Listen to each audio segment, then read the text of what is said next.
Billionaire Elon Musk claims to have implanted a wireless chip into a living human brain. US correspondent Jonathan Kersley is following this story for us. Jono, this is part of his controversial startup Neuralink.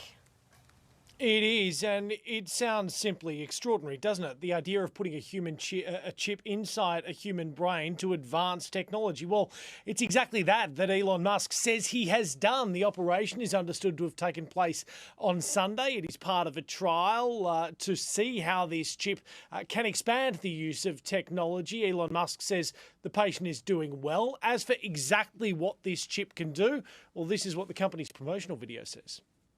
The device is designed to interpret your neural activity so you can operate a computer or a smartphone by simply thinking about moving. So far the focus is at a trial stage. It is on people who suffer quadriplegia, and the idea that they could also try and simply by thinking control their phones or computers. It hasn't always been smooth sailing for this company Neuralink, though. Back in 2022 it was trialling this chip inside monkeys, getting the monkeys to play Pong. In that occasion, one of the monkeys actually died. If this chip is to go beyond these trial stages to broader human use, it will need more broader approval here in the United States. He likes to push boundaries, doesn't he? Thank you, Jono. There's been a breakthrough in the world of technology with billionaire Elon Musk announcing that his company Neuralink has successfully implanted a chip into a human brain for the first time. Let's look at this right now. Today, tech expert Trevor Long joins us. Trev, good morning to you. This is really fascinating stuff. Tell us what it can do.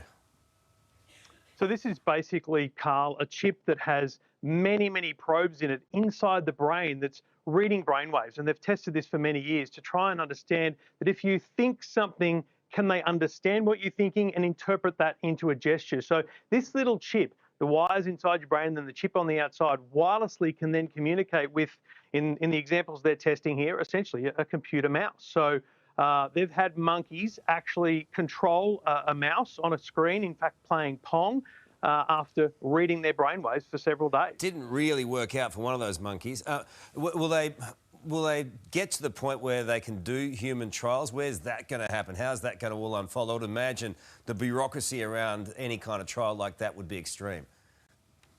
Spot on. And I think the thing here is there is huge controversy around the animal trials. A lot of that was pushed, though, by people who disagree overall with animal trials. Yeah. But there's no doubt that animals were harmed in those trials, I think, from all the reporting we've seen. But the fact that it was given human trial approval by the FDA in America says a lot about the systems and processes. So a real human being has one of these in their brain as of this weekend. So what's the potential then for a whole myriad of ailments?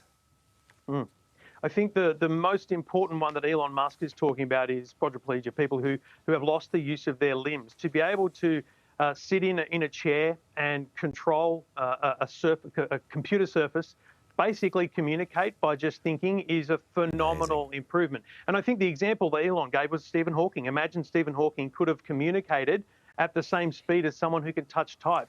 That is revolutionary, and I think most people would agree it's probably a good thing to be investigating. Maybe he could have said, hey, I don't want to go to Jeffrey Ellison's island. Anyway. He could have said any number of things. Trevor, how far off are we in realistic terms? This is going to be 5-6 years of human trials before it even progresses much further than that. So there will be advances. Every 6 months we'll hear about things here. Hopefully they're all positive things that we hear, but it's many, many years of trials before we see real use of this technology in humans. Excellent breakdown. Good on you, Trev. Thank you so much.